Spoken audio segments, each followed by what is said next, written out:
This might sound crazy, but considering this is Union Cross we're talking about, it can't be that far-fetched. What if Vanellope von Schweetz is the one causing the glitches in Daybreak Town and Kingdom Hearts Key? It makes perfect sense, does it? Well, kind of. Hey guys, what's going on? My name is Prodigy, and welcome to another video on the channel. So as I'm sure a lot of you are aware, the world of Wreck-It Ralph has recently joined the universe of Kingdom Hearts Key, which is a very bittersweet feeling because it's so cool that this world is in Kingdom Hearts, but why Union Cross over any other Kingdom Hearts game? Well, they likely have a pretty good reason actually, assuming my theory is right. Yeah, what you heard was true. I do believe as of right now that Vanellope is the cause or linked to the glitches in Daybreak Town. Now, it goes well beyond that. Let's review some things so you're caught up to pace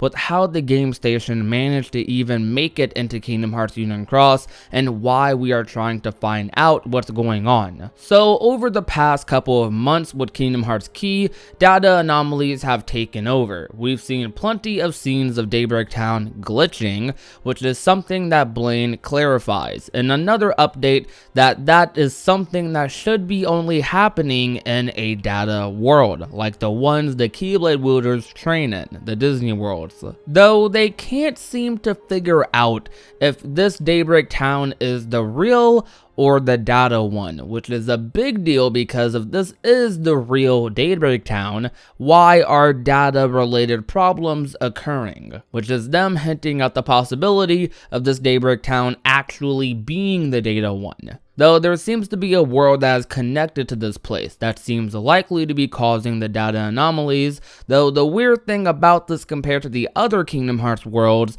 is that this world does not exist on the timeline, meaning it isn't supposed to exist at all. At least that's what they are saying. At this point, Blaine manages to secure a route for the party who will be investigating this issue, which is Ephemer and the player. This world just so happens to be the game station from Wreck-It Ralph. Shortly after entering the portal, Ephemer and the player fight a Darkling, who manages to escape them and runs away into the game station. While Ephemer and the player are amazed at how many exits there are upon stumbling upon the game station, they catch the bug blocks that they previously fought in Daybreak Town, the quote data anomalies, go into the game Fix-It Felix, which if you've watched the movie of Wreck-It Ralph is the place Ralph and Felix resides, while the Darkling that runs away goes into Hero's Duty, which is an important game in the story of Wreck-It Ralph, since the creatures from that place multiply into Sugar Rush and eventually almost end up destroying it completely.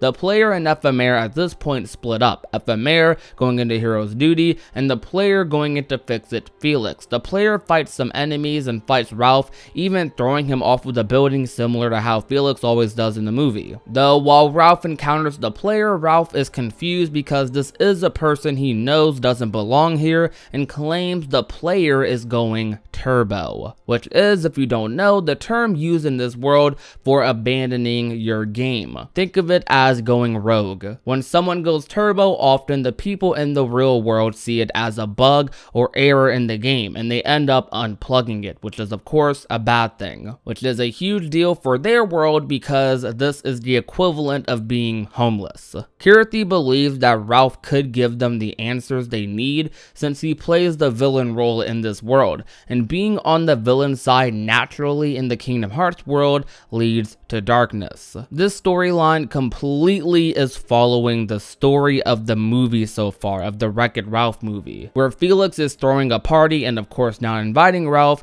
which leads to Ralph being upset he's not a part of anything and going to Tappers to find out how to get a medal to prove that he can be a good guy, and eventually going, if they continue the storyline, to Hero's Duty and then Sugar Sugar Rush. After Ralph walks out of his game to go to Tappers, the player encounters the data anomalies they were chasing after. The player quickly defeats them and then goes after Ralph. Are you following along so far? So I've proven that this world seems to be going exactly how the movie plays out. We have yet to receive updates on exactly what FMR is doing in his side of the story, but if they keep going on course despite whatever FMR's involvement is, Ralph will reach Sugar Rush and meet Vanellope, who is someone I'm going to keep an eye on throughout this world's existence, and you should too. Vanellope in the movie A Wreck-It Ralph has the power of glitching. She eventually learns to control this power through her emotions later in the movie,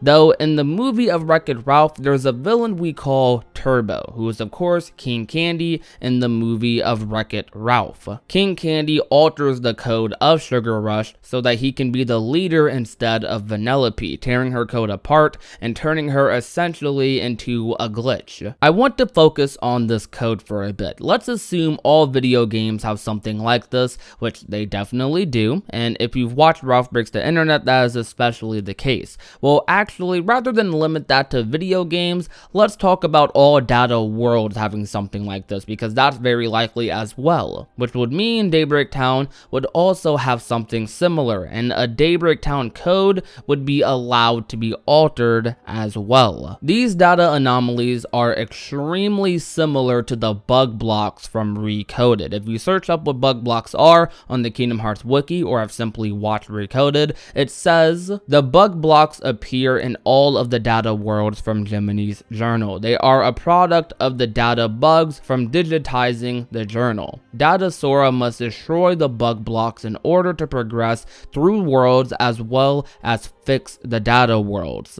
And now that's what bug blocks are, but that's not the full story behind them. Another interesting thing about the bug blocks is that it was revealed in Recoded that Naminé's manipulation of Sora's memories and Chain of Memories was the primary cause of the bugs in Jiminy's journal. So Naminé was the cause of them happening in the first place, because of the events of Rechain, of course. That is something I want you to remember heavily. We know that in order for King Candy to claim ownership of Sugar Rush, he had to mess with the memories of all of the citizens, which is very likely to be the cause of the data anomalies happening throughout these data worlds, or at least the world of Wreck-It Ralph, since altering memories seems to be a huge cause of bugs in the data world forming. At least this could be the reason we still see the bugs in the game station. Wreck-It Ralph ends with King Candy being defeated and Vanellope finishing her race with the help of Ralph and Felix. I want you guys to think about how Vanellope exactly turns into a princess at the end of Wreck-It Ralph,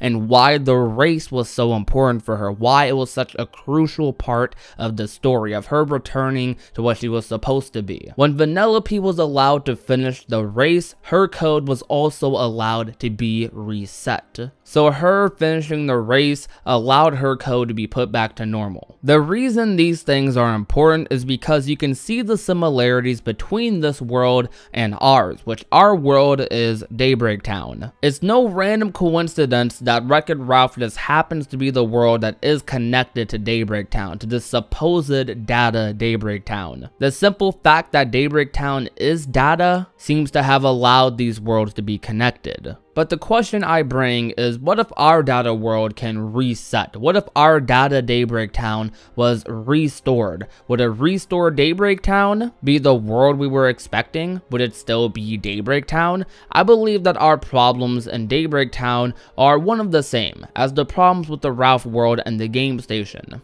That much is obvious at this point, though the solutions might be drastically different and even a little complicated, like normal Kingdom Hearts. These data anomalies in Daybreak Town are 100% done on purpose, as Blaine theorized. That wasn't just something random he threw out there, and of course the person who has done this can only be the Master of Masters. He is the one who altered the memories of every Keyblade wielder in Daybreak Town in this data world aside from the obvious Union leaders. He even straight up says this in a cutscene with Ava when he talks more about what her role is going to be when they first picked out the new 5 Union leaders. Though because of the conflicting and altered memories, it's causing the data anomalies in Daybreak Town to begin and to spread. Though I feel like since this is something the Master planned, this is something that no one else is going to be able to stop, or is something that won't be as easy to stop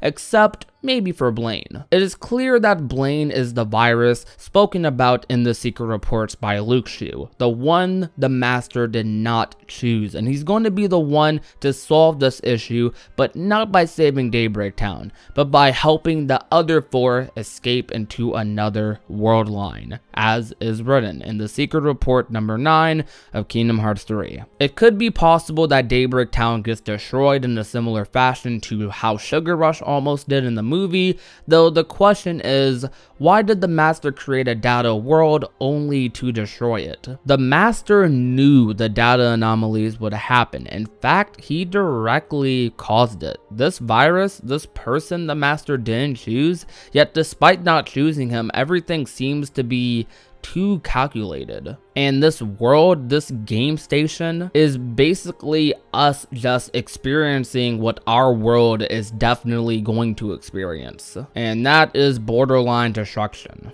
Though, unlike with Sugar Rush, there may not be a hero to save the day on this one. Only survivors. I feel like I've narrowed down a lot of what they might be doing and what Wreck-It Ralph's role exactly is. I feel like it's a world that is going to be an example of what could or will in fact happen to ours. And it's very interesting that they chose this world for it, because I feel like it does it perfectly. Well, that's all the answers or theorizing I can do. This isn't really my sort of thing. I'm not a big theory person, but I really am feeling this one. The connections are there, though what it means in the end is still very much up for discussion. I want to leave this open, mostly because, to be honest, I do not fully know where this is leading. It could lead to Scarlet Kylam being revealed. It could segue into the 4th anniversary update, which I am going to be making a video about soon. It could segue into whatever's happening in the Kingdom Hearts 3 secret ending. There is a lot of different routes they can go, but I do feel like I narrowed the path down very nicely. There's just way too many possibilities to pinpoint one thing to happen,